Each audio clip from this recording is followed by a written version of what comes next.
Hey, what's up you guys? I hope everyone had an amazing New Year and Christmas and is going to have a very happy 2023.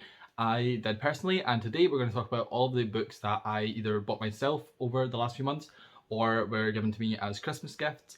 And I was very lucky, I got a lot of really nice books and I also made some nice purchases myself as well. So I'm excited to talk about them today. If you have any thoughts on any of these books, definitely leave them in the comments down below. Tell me which ones to prioritise, or if you didn't like them. I'd also love to know. I like having different opinions. But yeah, if you enjoyed this video, please leave a like and please subscribe. And let's get started talking about the books. So we're going to start with some books I received from booktube friends. And the first one is Howl, Kaddish and Other Poems by Allen Ginsberg. He was a big part of the Beat Generation, which was a literary movement in the 1960s that also featured authors such as William Burroughs and Jack Kerouac, who I have read both of them. I've never read anything by Allen Ginsberg apart from Howl. It is one of the most famous modern American poems, and it's actually in my Instagram bio, or a section of it. So I'm very excited to read a full collection of his poetry because I have only ever read Howl and I really loved it. So it'll be interesting to see what else he has written about. So again, thank you so much, Tori. Her channel is Good Strong Words and I very much appreciate it. Then I received the Bhagavad Gita. I hope I pronounced that right. I looked up her guide. It's a struggle for me to get this word out. And this was from Armin, whose channel is Armin Reads. She is part of my little booktube friend group that I have met quite a lot of, and we do a Secret Santa for the last few years, I think 3 years now. And I got this from her, so I was very thankful. Thank you again, Armin. And this is one of the most important texts in Hinduism, and is an epic poem written in, it doesn't say on the back what century, but it's very old and it's very influential, and it is very important to not just Hinduism but a lot of other religions from that region as well. So I'm very excited to read it. I tried to read the Hare Krishna edition of the Bhagavad Gita, but their edition has a lot of commentary telling you how every single sentence in it links to their philosophy, and it was really bogging the story down, and I was really finding it hard to find the links myself between what they were telling me within the text and what it means for them. And I just want to read the plain raw text and get my own story from it. I don't really want to be, having all that commentary. So yeah, I'm very excited to finally read this. It's been on my TBR for years and years and years. Even before I was on booktube, I always had a fascination with different religious texts. So I'm very excited to finally read this one. And then one of my subscribers, Stuart, sent me The Great Lady Winked by Ashley Rinsberg. So again, thank you so much for that. It was so kind.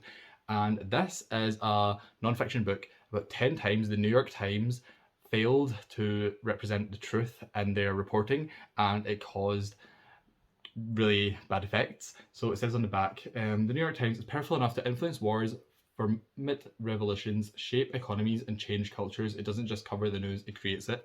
And it goes really back in history. It talks about the Soviet Union, the Holocaust, the Cuban Revolution, the bombing of Japan, a lot of really big historical moments. And it's going to talk about how the New York Times influenced them, which I think is very fascinating.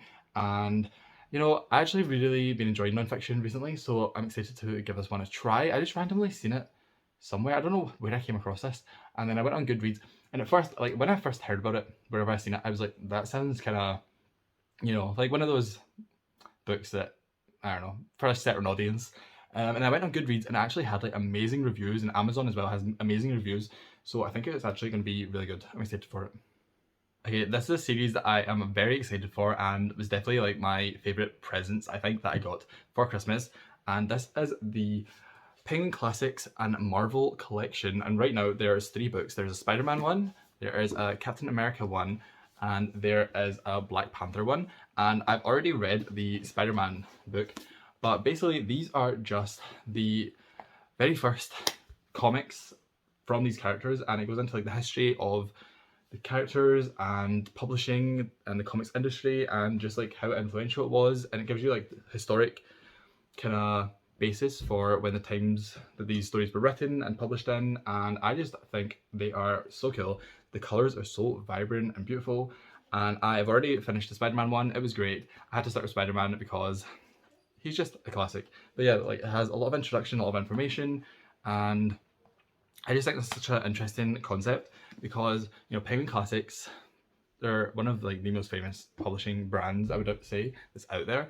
So the fact that they are looking at different mediums such as comics is very exciting to me, and I hope that they continue to do this. I know that there's apparently 3 more Marvel editions coming out this year, but I would love if they expanded into, you know, other regions and, you know, talked about like DC and even things like, you know, Garfield, the Smurfs, like Archie comics. You know, there's so much like classic literature that isn't just novels and short stories and poetry and plays. I feel like most genres of literature have got their dues, but comics and graphic novels and manga still haven't really got there. So I'm excited to see this. I think it's a really exciting step into an exciting direction for the future. And I said the word exciting so many times, but yeah, I can't wait to read these. The Spider-Man one was great, so I'm excited to read these next.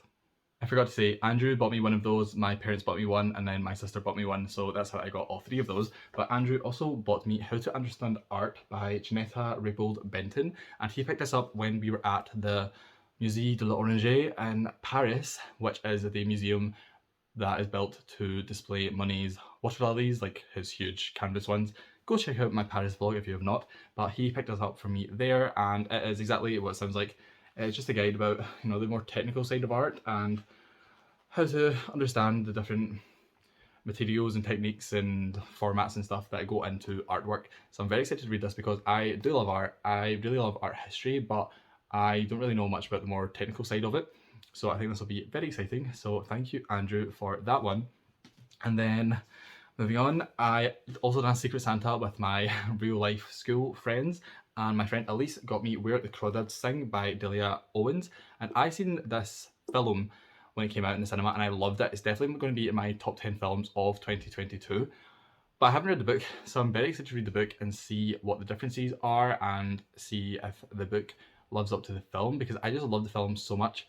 And as we all know, the books are normally better, but there was something about the aesthetic of the film that I just loved, and I really hope the book can give me that too, because yeah, I just love the film. So yeah, another one I'm very excited for and I've got very high hopes for.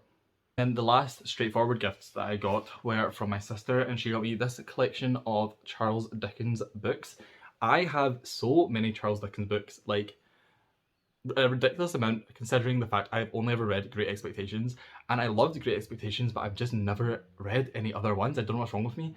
I just haven't. So I really need to, because I own so many between this little 5 book here and like my Penguin Classics, and I feel like I have some other editions as well. And I just own so much Charles Dickens and I never ever read them. I've been to his house and I like loved it. I thought it was so interesting. I think he's an interesting person. I just haven't really explored his books that much. But here we have American Notes and Pictures from Italy in the first one, and then the second, well, the 2 and 3 are Nicholas Nickleby, and that's split into 2 books. And then we have Oliver Twist, and then we have Great Expectations, which I loved. Such a good book, amazing characters. Like Miss Havisham lives rent free in my mind, like a queen. So I would definitely be rereading that at some point. But I feel like before I reread that, I really need to give some other Charles Dickens books a chance. So this was such a nice little gift. They look so nice together. I love the detailing, the gold, and the, you know, the green. It's just a really nice little collection. Okay, and then we have the books that I bought myself. Some of these I bought pre-Christmas, and then other ones I bought with gift cards that I received from my parents. They gave me £40 worth of gift cards. I've only spent 20, so I have another £20 to spend at some point. But the first one I'm going to talk about is The Spear of Truth by Caroline Logan. This is the 4th and final book in her 4 Treasures series. And this is a Scottish fantasy YA series I have talked about hundreds of times on my channel at this point. I keep saying I'm going to make a dedicated video about them. I think once I finish book 4, that'll be the perfect time to do so. But I need to reread book 3 first, I think, because I read book 1 and 2 twice each, but book 3 I only read when it came out. So I think I'm going to reread book 3 and then read book 4, just so I'm fully back in the world, because I feel like I remember every event of like the first 2 books. The third one I'm a bit shaky on. So yeah, this is just your classic YA fantasy, but with a Scottish twist. It's got fae, it's got Scottish mythology, it's got magical items and big battles, and I can't wait to see how the series ends. I'm very excited for this. And then also what is so cool is that in the acknowledgements of book 3 and 4, I have a little shout out personally. My name is up here, along with Caitlin, Jackie, Eleanor and Abby. I don't know who Jackie is, but Eleanor Abby and Caitlin.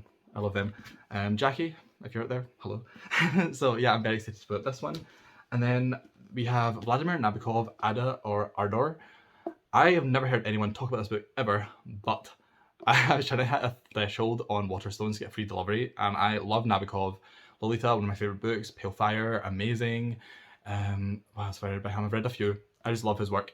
So I want to eventually read all of his work, and this one is a romance that follows Ada from her first childhood meeting with Van Veen in dream-bright America through 80 years of rapture as they cross continents, are continually parted and reunited, and come to learn the strange truth about their singular relationship, and decades later put their extraordinary experiences into words.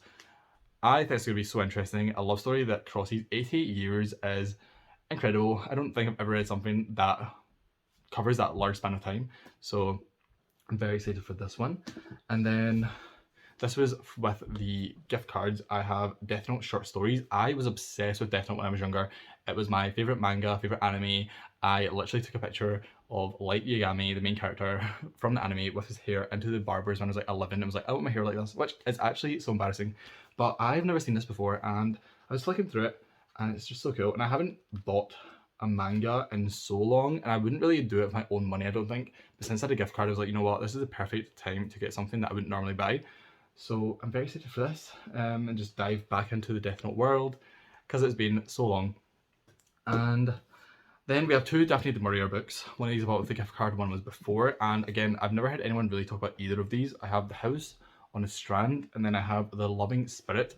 The Loving Spirit is her debut novel, and it is, I think, a cross-generational novel. All I know about it is what's on the back, and it says that Janet Holmes longed for adventure and freedom of the sea, but because she's a woman, she had to sacrifice her dreams, and her restless spirit is passed down through her son and on to her descendants. So I think it's going to be a cross-generational story. It explores different generations of the same family, and I absolutely love that type of thing. So I'm really hoping that this is going to be good. Again, never heard anyone talk about it. And The House on the Strand, I know this is a bit more popular, but again, I personally have never heard anyone talk about it.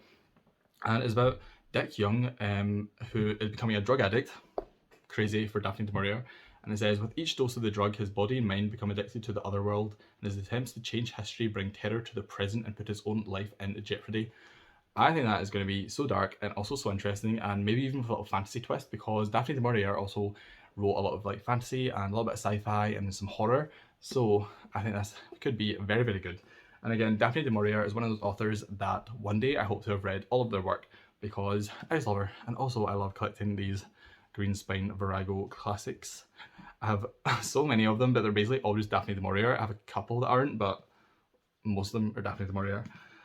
So yeah, that is my whole Christmas haul. I hope you have enjoyed. If you have any thoughts on any of these books, please let me know in the comments. I would love to know your opinions, especially the ones I say I've never heard anyone talk about, like these Daphne du Maurier ones, for example, and what else? The Nabokov one, never really heard anyone talk about that. So definitely let me know your thoughts if you have read these, and please leave a like, please subscribe, and I will see you in my next video.